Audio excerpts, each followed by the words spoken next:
What's up guys? Welcome back to another video. Today is probably the most exciting day for the STi.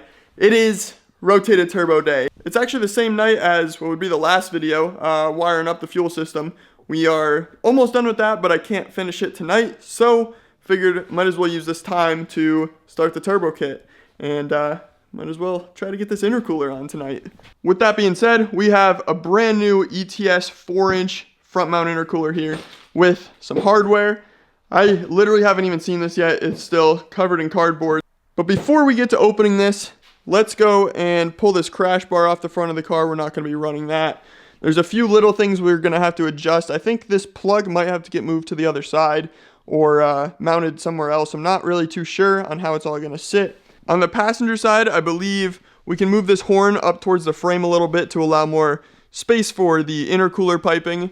And then on the driver's side, I'm not too sure. I know on the newer models you have to space these out quite a ways, but on this car, we might be able to run the intercooler piping right up through this hole. I know the battery sits there, but I think that's where it's gonna have to run because there is not a whole lot of room back here. But right now, let's get this crash bar pulled off, and then we can get the intercooler kind of mounted up and see what we're gonna have to adjust.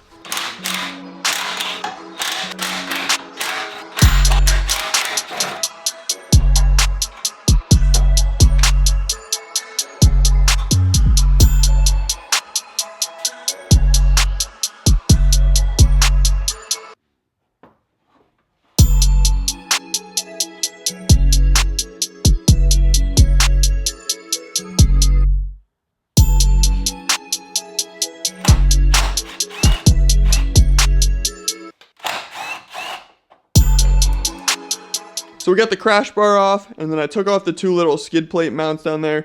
We're not running that little plastic skid plate, so don't need those. I think that's all we need to do. I don't think we have to move that. I think what we have here is good. With the hardware they provide, I believe we can mount this right up right now. These two big spacers are going to go on the bolts, and I believe it bolts either here or here, one or the other, I think. And then this small one, I'm assuming we're going to use this hole right up at your factory hood latch. So let's get these out. We'll get the intercooler mounted up, and we'll see how she looks. I know you guys want to see this just as bad as I do, so kind of do this on camera. You'll get the first peek with me. You guys ready? Sheesh. Gosh dang. That thing is pretty. I'm gonna finish pulling off all this tape, and then we'll get this shiny girl up on the car.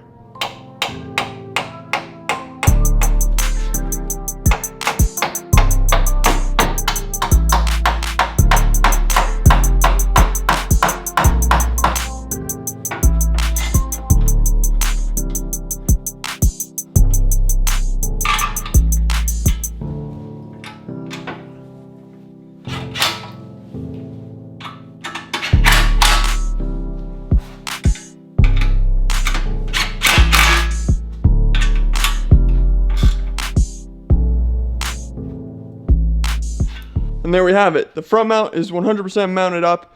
And if you look down the back, see, I know there's not a whole lot of light down there, but it is not touching anything down there. I did bend those two little tabs up just for good measure, but yeah, it fits like a charm. Dang, that thing looks sick. I'm gonna turn this horn on the passenger side kind of up sideways. I think you can literally just loosen it up and rotate it. And then our intercooler piping will come out, come right through here and up. Now, like I was saying on the driver's side, I'm not really sure how this goes, but I guess we're gonna figure that out here pretty soon. I just went in and dug through our piping box. We got these beautiful titanium pipes, and I found some brackets and some bolts. So I'm gonna assume these are for the washer fluid relocation. Now, there's no instructions on ETS's site for liability reasons, I would assume. So I'm just gonna play around with these for a little while until I figure out where each one goes. Looking at the washer fluid tank, there's 3 bolts. We got one here, one up here, and then there's one tucked way in the back. so we're gonna need a big extension to get to that one. But yeah, I'm just gonna take these off, play around with the brackets until we can get this thing spaced out enough. And I believe our intercooler piping is going to come through here, actually. So yeah, not having any guides or anything may make it really difficult for some of you guys to figure this out. I am going to try my best to get this routed as it should. And then I will show you guys exactly where those little brackets went on the tank, because I can't find it anywhere online where they have to go. Maybe I'll be the first to show you guys.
Finally got those two pipes on. It was a pain in the butt to relocate that washer tank, but finally got it. And I'll show you guys exactly what I did.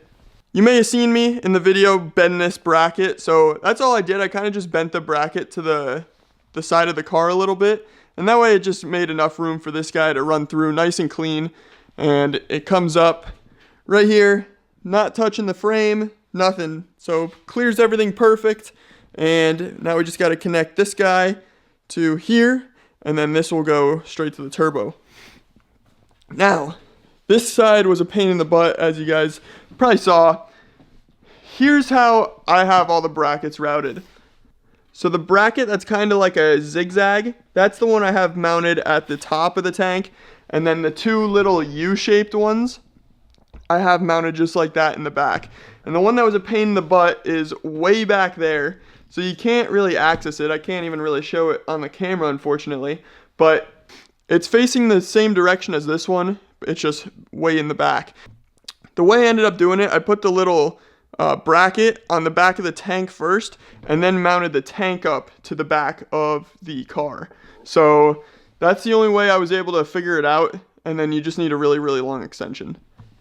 As far as the piping, that was really, really easy. Comes off the intercooler and shoots up right to the left of the filler neck, wedges itself right up here. Should have plenty of room to still mount our battery. And then this will loop up and make a big U shape to our throttle body. And then our blow off valve will sit up there as well. Now, I thought that I actually broke this filler neck when I was moving the tank, which would have really sucked. But I think the top just kind of comes off, and it honestly kind of helped because I was able to slide it down and out of the way. It used to be mounted right here, and obviously it's not going to reach that anymore because we moved it over. So I just kind of tucked it down out of the way, and I'll probably tie it up so it's nice and tight right here. It's almost midnight. I got to be up at 4 to bring my roommate to the airport, so I will pick up on this video tomorrow. Alright, it's now the following day, and we're ready to continue on this turbo kit. Right here I have the up pipe with the wastegate already mounted. This thing's pretty much ready to go in. First we have to install this little bracket that is provided with the kit. This kind of holds the up pipe on, and it'll mount right on these bell housing bolts. And then these two holes will hold the up pipe. So let's get this thing on, and then we can get the up pipe in.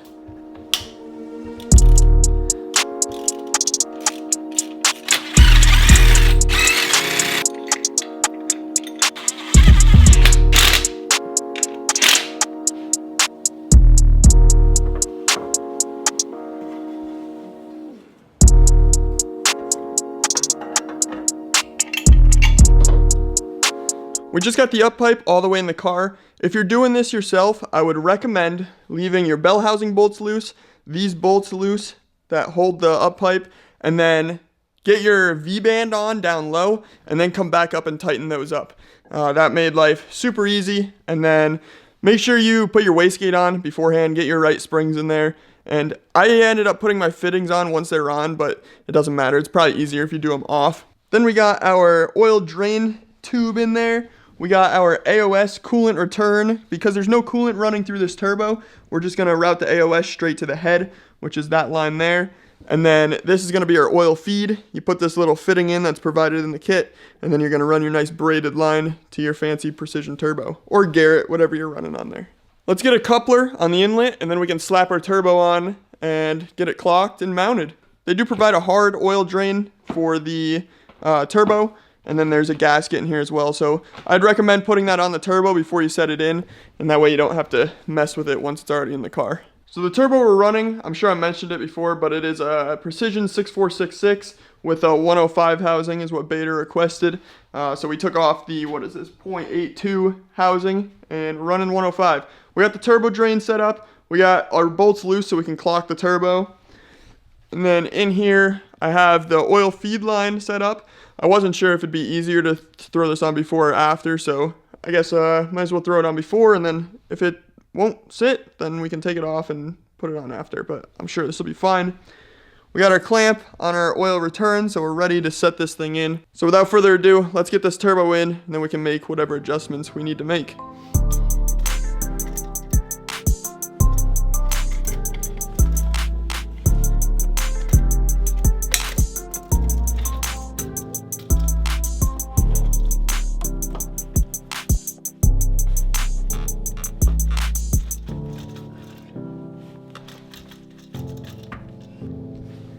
Bang! Look at that thing.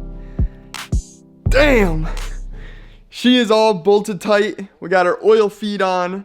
Everything is tight. The V-band on the up pipe's a little tough if you're by yourself. Just work with it a little bit. You'll get it, but dang, that thing looks sick. Fills up our engine bay real nice. And then the intake will kind of come in and fill this gap here. And that's it. We got one more piece of intercooler pipe that'll go from here to here, and then obviously that side as well. But the one that goes here, I have sitting here ready to go on, so we might as well get that thrown on real quick, and then I'll probably call it a night because I gotta be up in the morning. But check it out, we got the turbo on finally. Long time coming. I already got a little sneak peek a long time ago, but let's pull this frickin' tape off, expose this beautiful thing.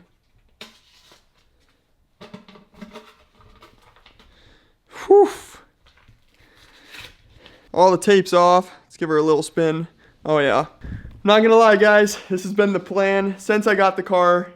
It's been a long time now since I've had this thing, and it's been a long time coming, so it feels good to finally get this thing going. It's a lot of work, a lot of money, and well, it just takes time. Let's get this last intercooler pipe on, and then I'm going to call it for the night. And this thing's going to be running in no time. I am so stoked.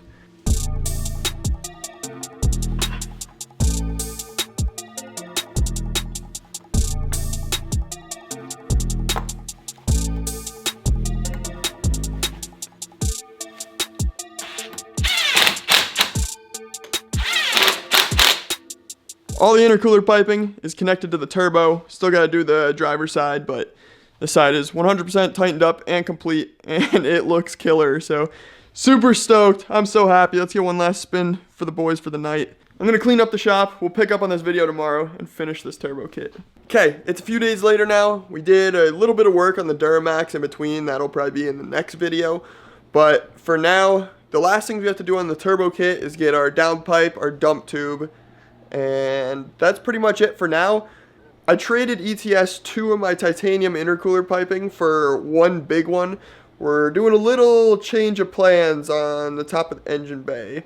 That'll be coming up soon, but with that being said, we can't really get that side of the piping done, so we'll just get what we can and we'll move on from there. Now, if you guys remember from the fuel system video, you'll remember my AN lines kind of come down under the car and swoop a little bit low, and I don't have that skid plate. So I just got back from Home Depot. I got some of this plastic strap, which I'm not sure if you can really see in there. Maybe a little bit. Kind of got holes in it, but we can kind of screw in wherever we want.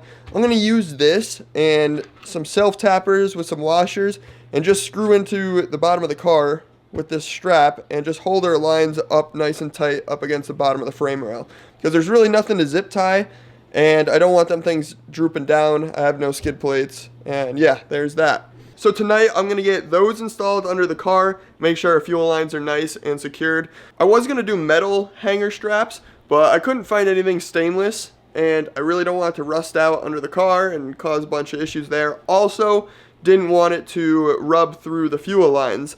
I am going to be using like that 3M double-sided sticky foam tape, so hopefully it won't rub through as much, especially with the plastic. We shouldn't really have any issues. I'm more worried about the plastic breaking, but that's something we can continue to check up on, and if we have issues, we can always replace it or think of a different idea.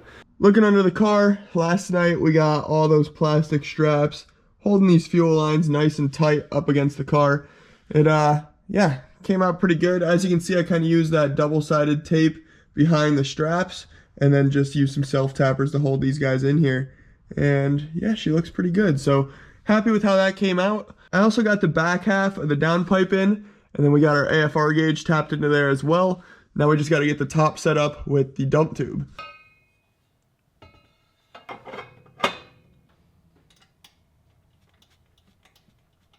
Got our downpipe in, got the pipe in underneath. We got our intake all clamped up and our filter in there.